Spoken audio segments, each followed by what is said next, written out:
everyone. Good morning. I have my coffee here and I'm ready to chit chat. Okay. I'm genuinely a little scared to talk about this because it feels so vulnerable to me, but I'm doing it anyway.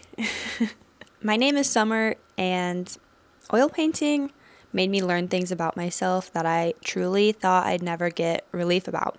Things like not caring what the world thinks and shamelessly doing things I like in this life. Because I'm learning to think every day, if I don't do it now, it will never get done. And that goes for cultivating a life I want, growing as a person, and healing trauma. And some of what I'm learning through art is so profound to me that honestly I would feel bad not sharing it with you. So even if it makes one person feel better about this life, I'll take that. So just a little background, I do have paintings that I create just for the aesthetic of it because I think it looks nice, but most of my paintings stem from feelings that I felt in my life that kept coming up, that I didn't really know how to express into words. These were unavoidable thoughts in my head that I know a lot of other people have too, which is kind of why I say my paintings are about human truths. So I've painted about uncomfortable things like self-destruction, shame, fear, good things too, like times I felt powerful or times I'm doing something that lights me up inside. But I've also painted about just cute things that I notice about people, that people do, like how everyone still makes wishes in their head about things that they want to come true. The way we have these little quirks about ourselves, like leaving out a special treat that you're going to enjoy after you get all the work done, after you go to the gym or after you get through a hard corporate work day. Just those little whimsical things that make us happy. These things that we feel and do have fascinated me for so many years. I've analyzed human patterns for so many years, but I never felt like truly confident enough to talk about it out loud. It's almost like my fear and insecurities about my place in the world kind of stopped me from looking into it further. Like it wasn't a real thing, but now I know it's a real thing, so I don't have to stop myself from studying these psychological, philosophical, spiritual things about us. Obviously, I've dipped my toe before, as many people have, but I still had these thoughts in the back of my head, as most of us do when we're trying something new. Wow, I'm not bars. But no. Yeah, when we're trying something new, you're like, ugh, I'm weird. Everyone's going to think I'm weird. This is so cringe to talk about. No one's going to understand what I'm talking about. So because I still had those thoughts when I started my painting journey, I painted those thoughts instead of talking about them because I had fear of talking about them until now. I mean, I still have fear of talking about them, but I'm doing it anyways, and I will explain why. Yeah, I painted them because I just truly couldn't keep it bottled in my head anymore. Like I had to say something, whether that was through a visual or writing it in my journal. But again, I didn't have the words to describe these feelings to even write in my journal. That's why I was painting them. But now I'm confident that I do want to talk about it because it's what I see as the truth about living with less suffering and more joy that I think every person can grasp if they try. We're all so much more alike than we think. We deal with a lot of the same mental quirks because of how our primal brains work. I truly believe the key to happiness in life is already inside everyone. And deep inside of you knows it too. Because when people put these feelings to words, you don't feel like you're learning something new. You feel like someone put to words something you knew all along. And even noticing that is profound. But let me tell you how I kind of rediscovered that internal happy person in myself. A few years ago, life was moving so fast between work, family, my mental health. I was low-key depressed and I had so much anxiety about everything. And I still do have anxiety, but I'm able to unpack it now for what it really is, what I'm actually fearful of and what I think I'm fearful of, or what my brain thinks I'm fearful of.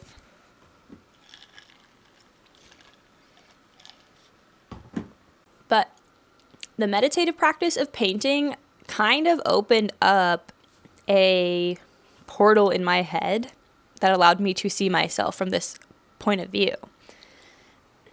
And it made me confident enough and fascinated enough to actually learn about these experiences that I've been feeling. Because I want to find the truth about these things. And I want to follow the things that light me up every day. I don't want to keep living in this loop of feeling like it's going to get better. Things will get better. Like, my life's going to get better when this happens, when this happens, when this happens.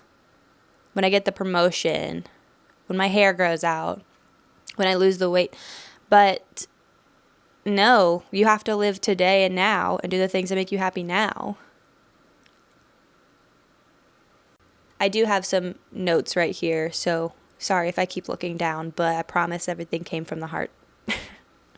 So I followed the feelings that I painted about, and painting it, again, helped me form those thoughts into concrete words.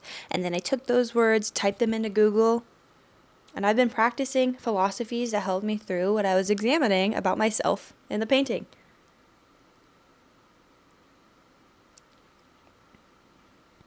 And guess what? It's making me truly love myself and have a new look at life, which I know sounds super cringe from the outside. And honestly, if I heard someone saying that in a video like this, I'd probably be like, okay, whatever you say, we're all going to keep being sad. Just kidding. But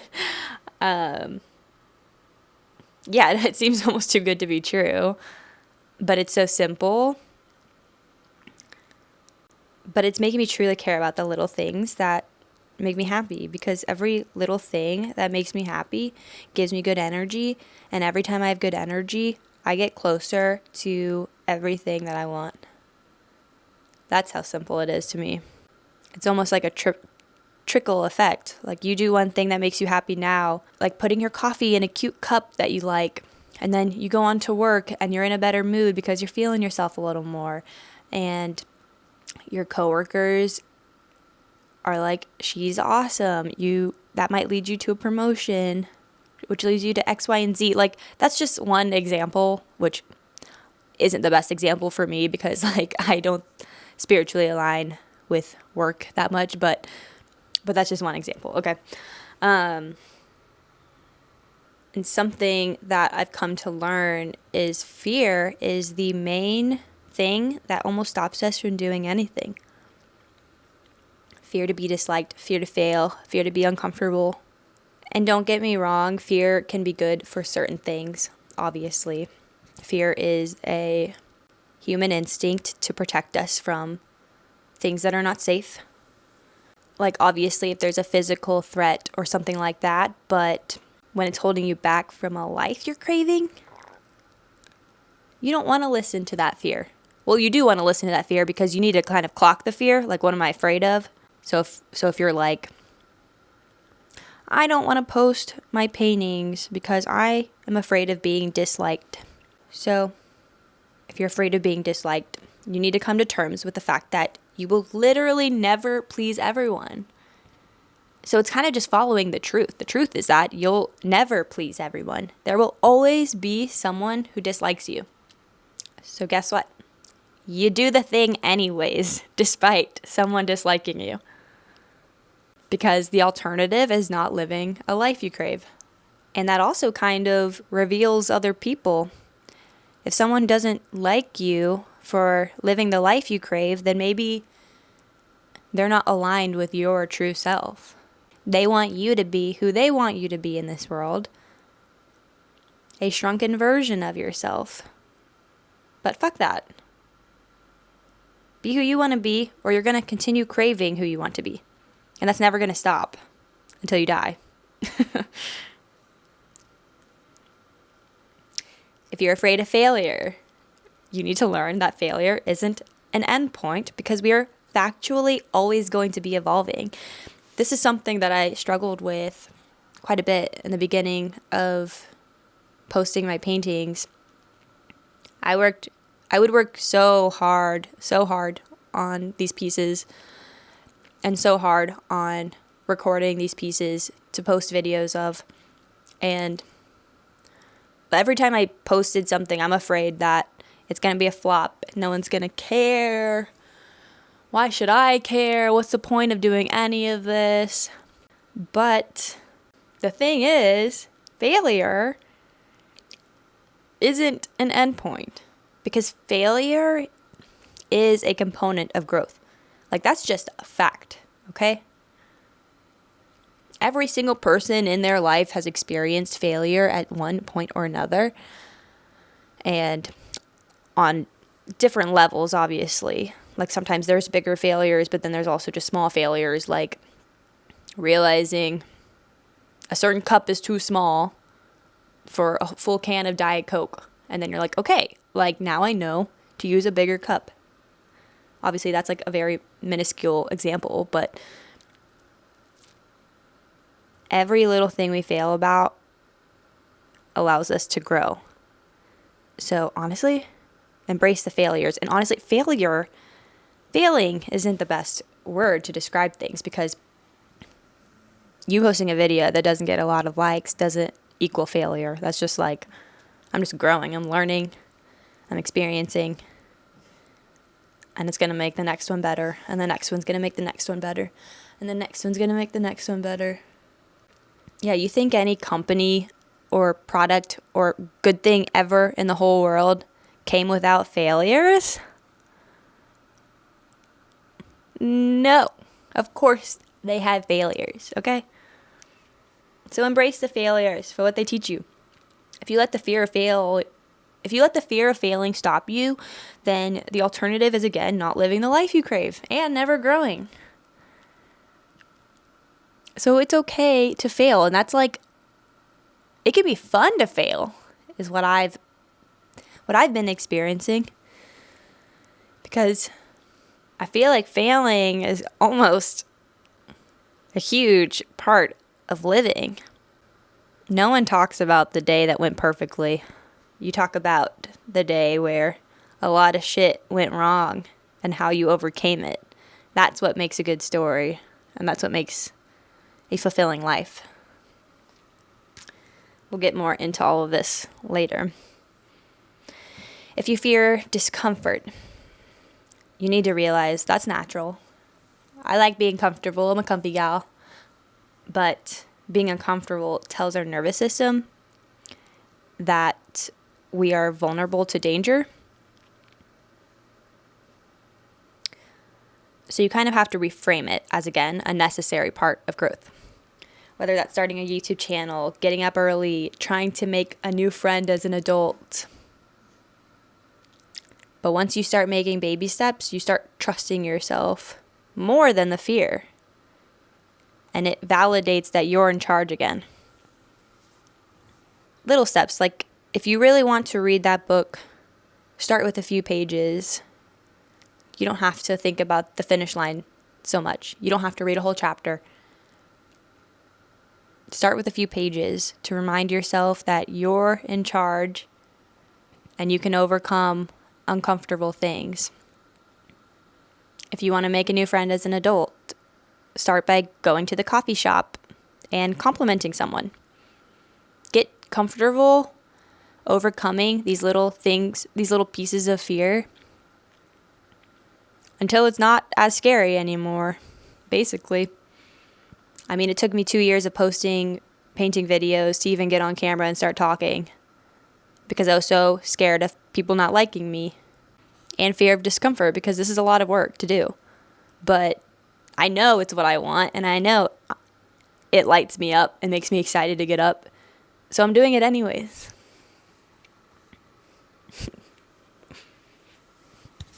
Yeah, I am. Doing it anyways. Do it. Nike. They know what I'm talking about.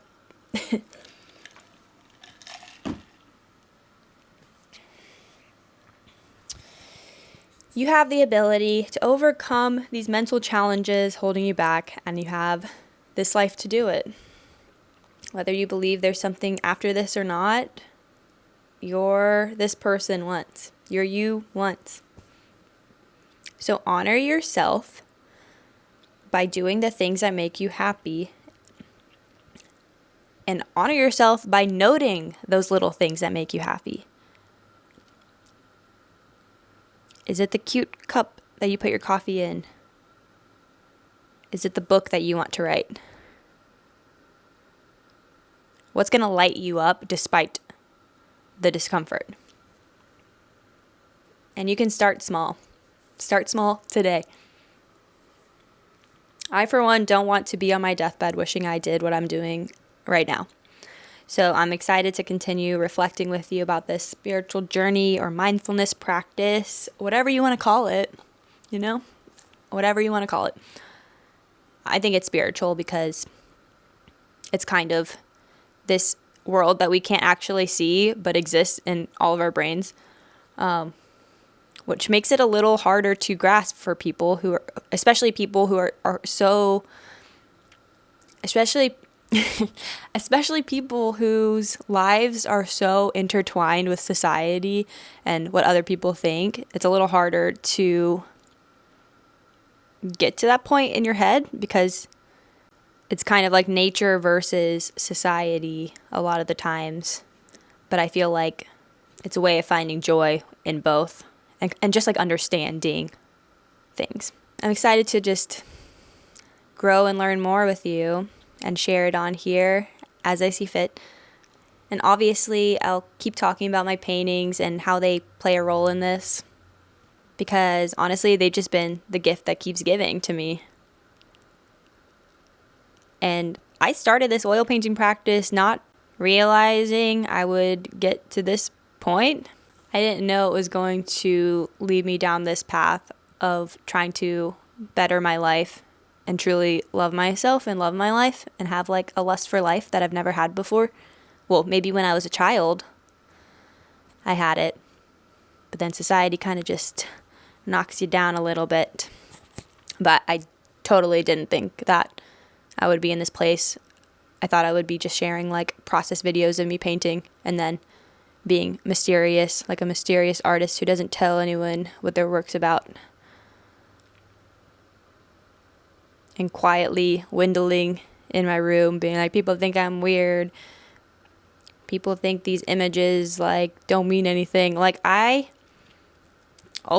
truly thought, like, when I started this oil painting practice, I didn't think it'd be something that a lot of people would want to hear. And I still don't, I still don't know that. But the fact that I'm so like provoked by this makes me think that others will be. And yeah.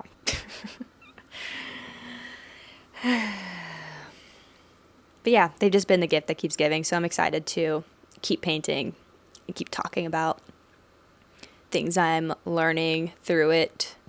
And I'm excited to keep fighting off my fears from getting the life that I want. Before I let you go, I want to share a thought I heard in my research that I found helpful. So that thought is that you're not the center of the universe, but you're the center of your universe.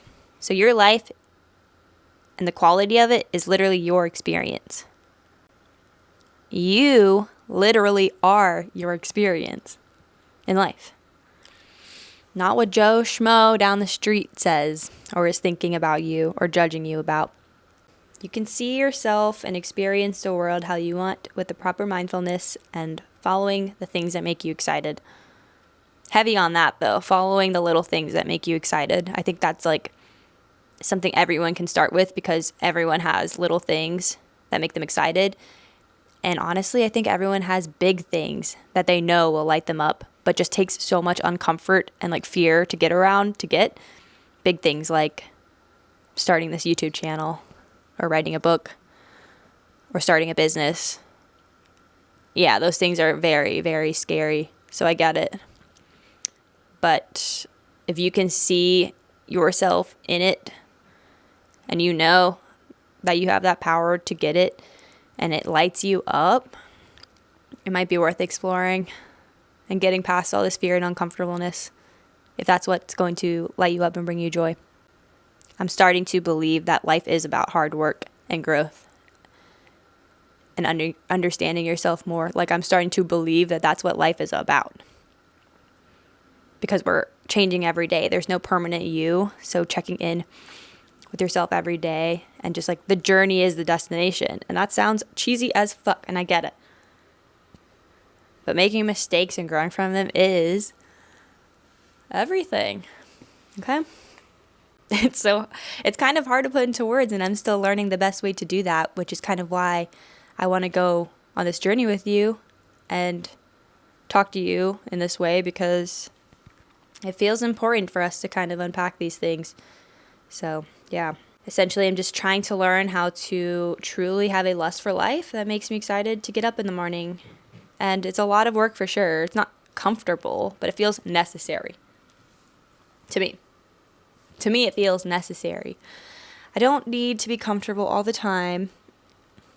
I don't need to be comfortable all the time if the other option is not living a life I want and then regretting that later. I'd like to avoid laying on my deathbed wishing I was easier on myself, or wishing I did this thing, or wishing I had the courage to do this thing, or not executing on an idea I believed in because I was waiting for permission, waiting for someone to tell me I was good enough. That's a big one for me. Waiting until I lost that extra 10 pounds. Waiting until I had X amount of money. Like, do something that's in your control today. Every day. Every second. And one last disclaimer. Yes, I'm a youngish woman who has a lot of privilege, and I understand life is hard and shit happens, but this is all about just increasing your joy while you're here. Okay? Something we all need. Am I the expert on spirituality now? Am I the Buddha? No, not even close.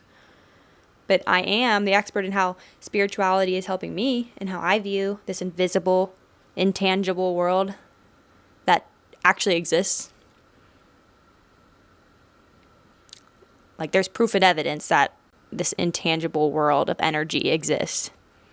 The fact that you can put on, like, a really nice outfit and walk down the street and get more smiles than you usually would tells me that energy exists. The fact that a coffee mug that you really like, that makes you feel cute, makes you happier, even if for an hour, tells me that energy exists. The way I like how my fiance folds laundry tells me that energy exists. It's everywhere.